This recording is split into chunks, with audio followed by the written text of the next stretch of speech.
Now, if you follow me on this YouTube channel, you know that co-living real estate is one of the fastest and best ways to become financially free. That's my belief. That's what I've seen. That's what I'm promoting here on this channel. And I'm hoping you're taking action towards your financial freedom through co-living real estate. But what if you could buy co-living real estate with zero money down? Zero money down. What if you could get one home that way, two homes that way, three homes that way? What if you could get your first 4 homes that way? And what if that wasn't just a theory or me talking about it, but it was something that this guy that I'm about to share with you has actually done? Now, I was recently on one of my 5-day co-living real estate challenges, which, by the way, shameless plug. If you've never been a part of one of my 5-day co-living real estate challenge, we deep dive. It's a completely free event where we deep dive an hour to 2 hours a day on how to use this strategy called co-living or house hacking or, shared room rentals, whatever you want to call it. But I call it co-living, to become financially free, how to use this strategy to become financially free. So if you haven't done that, go to scaleyourrealestate.com and register for the next one. Get on the waiting list for the next one. But this video is really me interviewing. I brought this guy. His name is Fernando. I brought him on my 5-day co-living real estate challenge, and I interviewed him for the people that were on that challenge. And he shared how he got his first 4 deals with no money down and shared a little bit about his journey. And it was just so good. I told my team to turn this into a video. The audio may not be the best and the quality of the video may not be the best, but it's great, great content. And I think by hearing his story, you'll be able to think a little bit about your story and how you should be taking moves in this space. So here's to your financial freedom. Go check this video out, and I hope you enjoy. Do you mind if we just dive in, brother? Is that okay? Yeah, man. I mean, are we going like real, like the great, the amazing, and also the bad and the ugly? Are we going like all like just full on transparency here? What's the? Let's ask. Any boundaries? Let's ask these guys. What do you got? What do you guys want? You want the full, or you want only the good? Yeah, you guys want to know the ugly and the great, but you know they kind of come hand in hand. All right. Eric says, "Give me the tea." All right, you're saying everything. All right, we'll go. First, man, introduce yourself a little bit. Tell them who you are. And then I'll just dive into a couple of questions for you. Yeah, definitely. So my name's Fernando Corona. I have a wife. We've been married 4 years. We got 2 little ones, a 10-month-old turning 11 months and a 3-year-old. I'd like to adopt the mindset, and I currently have it, where I am a father, like I'm a family guy and a father first, and then a business owner second. So I try to tie that big to my identity of who I am. And as Sam was kind of saying here, my wife and I, we have 4 properties. One we fully own, and we'll get into the details, but one we fully own. And then the second one we own with her parents. And then the third and the fourth one we own with other partners. As maybe I'm getting to the punchline here, but all 4 of those deals, I never brought the money. And I think that's probably why Sam brought me on too. Because when I told him, I was like, I've never had to like use my own money in a deal. And he's like, what? I was like, yeah, like I just had this. We can get into more of the details, but that's a little bit about me. Well, First of all, can we just give Fernando some love for showing up today and being here and giving you guys some love? He's an amazing guy. You're going to learn a lot from him just in the next 5 to 10 minutes here as we kind of put a bow on this, like using other people's money. How do we strategize? And Fernando's got this brain that works in it's the coolest brain ever. He's like, he thinks of problems just totally differently than most people do. He's like, problem, yay. How can they solve it? He's got this very solution-oriented brain, which is what I love about him. But Fernando, I want to first ask, why did you get into real estate? What was the pain that got you off the bench, out of just being a spectator, or sometimes what I call a tire kicker, and actually into action and like buying your property? What was that for you? I think when I was constantly trading my time for money, which you still have to do. You're like, I'm not saying I've traded my time for money and now I'm like living in the Benjamins. That's not true. But I wanted a way that I could put my time into something, and at some point I could start to like, push back on the pedals, and like pump the brakes a little bit. And somehow my wealth and my income would continue to grow. Right. So it did take us 9 months to get our first property, because we had to go through everything that everybody's on here is going through, the mental hurdles of overcoming, the identity of, am I an investor today? Or I don't really feel like an investor. I don't even own any property. Can I call myself a real estate investor? Like there's like an identity crisis that I had to go through. And then finding deals, putting offers on deals, doing inspections, like that whole process took 9 months. That's a lot of work for no return. But we've now owned that property for 4 years. And this year, that first property is making $2,000 of income that last month I maybe put 5 minutes of work into. Wow. And so that's what I was chasing. I knew that if I put in this work, it could be 9 months, a year, 2 years. I didn't care how much work I needed to put in because I knew this will pay me for the rest of my life. And the mindset that I had was like, if I work I'm still working, for active income, but the mindset I had was like, the time is going to pass. Like if I do absolutely nothing, 2 years will pass. And I will be, at the time I was 27 or 28, right? And so I was like, I'll be 30. I was like, in 2 years, whether I invest in real estate or don't invest in real estate, whether I learn the skills or I don't learn the skills, like 2 years are going to pass anyways. Would I rather be in the position in 2 years, even if I own zero property? I was like, would I rather be in a position in 2 years where I at least knew the skill set? Because again, I didn't have any money. So, but I knew, I was like, I just want to learn this, even if I don't have any money, because I believe that this will set me up for where I want to be. And then 4 years later, we're doing pretty well. Man, how many of you that's inspiring for you? Just even hearing that, like hearing how he thinks, how he processes that. And I think that's, Fernando, I think it's a great point. I mean, I'm even where I'm at, right? It's like, okay, where do I want to be? Because we all have goals that keeps us moving forward. I freaking love that, brother. So Fernando, let's get into the meat of it a little bit for the people that are on this challenge. How in the world did you buy 4 co-living homes with no money? You told me you had wonky tax returns, so it wasn't like you could just go get a regular, conventional, awesome loan. Right. And I think at the time you were unemployed. Yeah, I was unemployed. My wife married me while I didn't have a job, and that was awesome. So that's how it was for love. But yeah, every reason why people you'd think like, how could you do that? I had good mentors. I had good coaches. I had a community that showed me what was possible. Like if I hang out with my friends over here, my family, nobody invests in real estate. But then once I joined like a community at the time, then I was like, I'm the only one that doesn't invest in real estate here. Like I'm the only one that doesn't own a house. Obviously I'm exaggerating. I'm sure there's other people that didn't own houses either. But just the mindset adoption started to really, really shift and grow. I think that's the biggest thing is that I started to become an investor, inside of here before I actually even owned property. I think that was the coolest thing that I realized. So again, it took me 9 months to buy my first property, but in that whole process, I'm like doing all the investor stuff, right? And I'm sharing my journey with the world just because I'm like, might as well share this too. Might as well share this whole process. And then I'll give them, because everybody wanted to know the bad and the ugly. I'm sharing this with everybody. Okay. Not using my own money, using at the time a girlfriend's money that I had only been dating for a year, I had this crazy idea of investing in co-living out of state, which we had never visited the property. Both of our parents are immigrants from Mexico that thought we were crazy as heck. And after launching that first co-living property, the bottom floor floods. And now it's on a weekend and we're hanging out with my wife's parents. And I'm just like, oh my gosh. And she's my girlfriend at the time. She's like, what happened? And I like show her the text message. It's our property manager saying like the bottom floor flooded. And this is after her parents already thought we were crazy.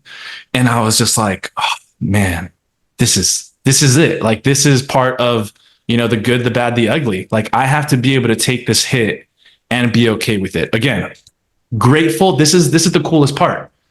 Again, this last month, $2,000 passive income.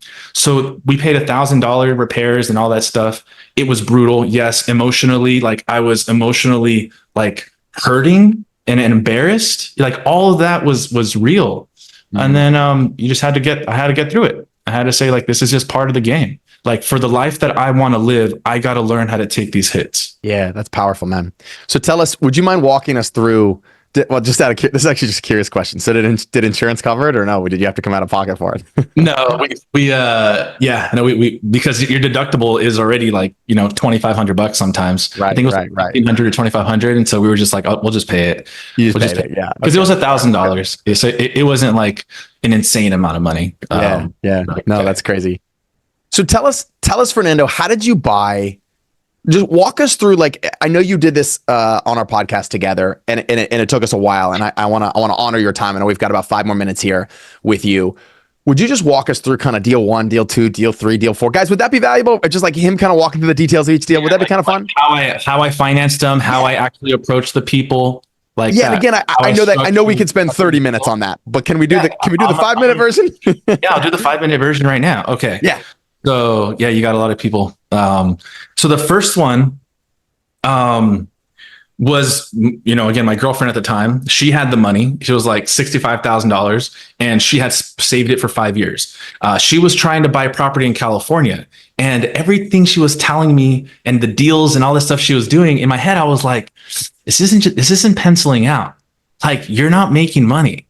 And then, again, I had already been educating myself on real estate, and I said, hey, would you consider investing out of state? And she was like, tell me more. And, and like, I'm not trying to like be a gold digger over here and have people think I was, just trying to, come invest in real estate. You're my private money lender, so I love her, and we married and we have 2 kids. But she believed in me, and she was like, okay, let's do it. So then we used her conventional. She had a W-2 job. So it was a conventional purchase, using her money to buy, 15% down, 1.5. So now that interest rates are dropping, there's more opportunity to go with less money down, which is like 15% down, which is actually like which is good, which is a good down payment for an investment property. So that was our first property, right? Awesome. And that's how and then afterwards, just like maybe you've shared, you have to convert the property after you buy it. Maybe you're converting by adding additional walls or additional bathrooms or furnishing. So then we put that on a 0% credit card. And again, my wife's 0% credit card, and paid the contractor and stuff like that. And then over the course of the year, paid back the credit card. And that's how we did the first deal. So when we talk about not using like my own money, it was my wife's money for the down payment and closing costs, and then the credit card that helped with the furnishing and some renovations. So that's how we did that deal. That's the first one. Okay. That's awesome. All right. What about deal number 2? I'm going to rapid fire the second one. So the second one, again, my wife's income as well, because she was still a teacher, and we went 10% down. Okay. Because 10% down, there's a little loophole where you can go 10% down as a second home loan. You still have to use your income to qualify, but now you go 10% down. Her parents had a HELOC, and they had been like a year and a half of our pad split performing, and we approached them, and obviously like their family. So then they saw how the other one was performing. So they took out a HELOC. They gifted, remember you can use a gift. They gifted that money to my wife because they're family. So you can get gifts from siblings and all these other people. So they gifted the money, and then she was able to close on that second investment property. So now we got our second property again, renovated it, all that stuff. And then the third one, this is where I don't know if you went into the BRRRR strategy at all, the buy, the rehab, and refinance. Is that too advanced, Sam?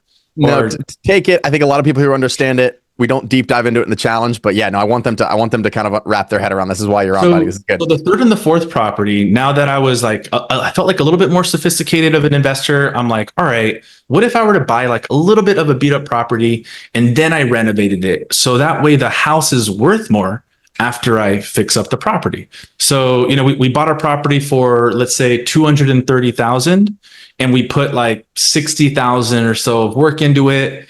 So now, but the property after, so if you do the math, 230 plus 60 is 290, right? But now the property is worth 350 when you go get an appraisal because of that work that I did to it. It's now worth 350,000. And so at that point, you do a refinance off of your higher appraised value, and we're able to take back a little bit of money. Okay. And so the reason why that's helpful is so you can try to recycle some of the money. And again, in all of this, I use on the third and fourth deal, I used a hard money loan, and then I used a partner in an LLC. So one was my best friend that I had known from college. You know, we did have a relationship for 10 years. But the fourth person, this is cool. She had only known me for 6 months and only from Instagram. This is just because I was posting my journey. She started following me 6 months ago. And then at the 6-month mark, I had another partner that dropped out of the deal 5 days before we're supposed to close. I put out a post on Instagram and just like a Hail Mary, because I was going to lose my earnest money deposit. Does everybody know what earnest money deposit is? Here on when you're getting into contract, you have to send your earnest money deposit.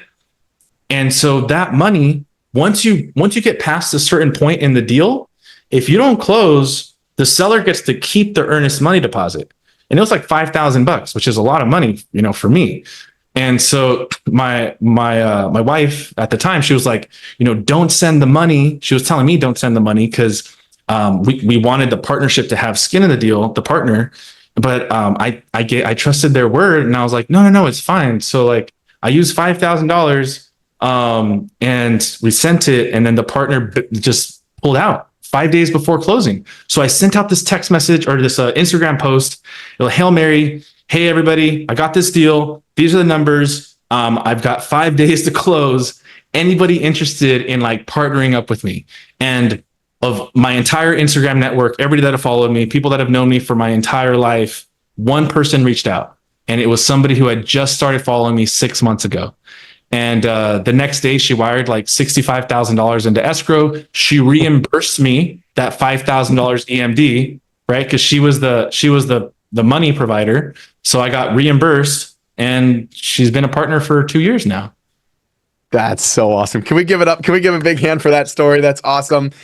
Guys, there's so many principles in what Fernando is telling us and sharing with us. There's so many principles, so many lessons from that. We talk in this company, we talk a lot about digging your well before you're thirsty, which is like sharing your journey, right? Before you need money, what Fernando did is he put the word out, he shared with people. And Fernando, like, you had other performing properties. That's helpful, right? When you're like, you can point to something else. So it's the power of getting that first one up and going. And compounding. Yeah, the first one's the hardest one. Totally. Yeah, first one's the hardest. It's powerful. All right, man, I want to let you go with this last question. I'm just going to ask this third one. You are an amazing lender. We've done some deals together. You help coach students in our program, and you've helped many of our students find a way to get their first or the next CoLiving deal. And I'll kind of go a little bit off my question here. And I just want to share with everybody in this group. Fernando is the guy in our program where if I have someone that's like, I'm struggling to get this loan, I'm like, we're going to talk to Fernando. Because Fernando thinks, remember I told you earlier, he's like, he sees a problem and he goes, let's get creative. How can we solve this?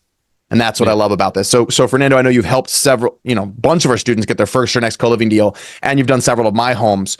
So would you just share with everybody today, in a moment, Fernando, we're going to do a little breakout session. We're ending this main session a little bit early, and we're going to give people the opportunity to continue on to join some mentorship, to really commit and take the next step in this journey. Would you mind just sharing a little bit of, you're in the program? Yeah. Would you just mind sharing a little bit of your experience in the program? You're there coaching people, supporting people. I'd love for them just to hear from you. They've been hearing from me and Corey all week, but I'd love for them to hear from you a little bit. So I think the best thing that I appreciate about the program so far is the willingness of the people when they're in the program to take action. Like when they're in the program, you help facilitate the ease of action. Like if somebody, like you create, I just saw a post recently, right? Like, hey, hop into your pods. So did you talk about your pods already? Like, so everybody's. No, I haven't heard. They haven't heard about pods yet, but I'll share with them in the breakout session as well. So I think, and giving them a tip in there, but these pods take, you got 100 people, right? 130 people here right now.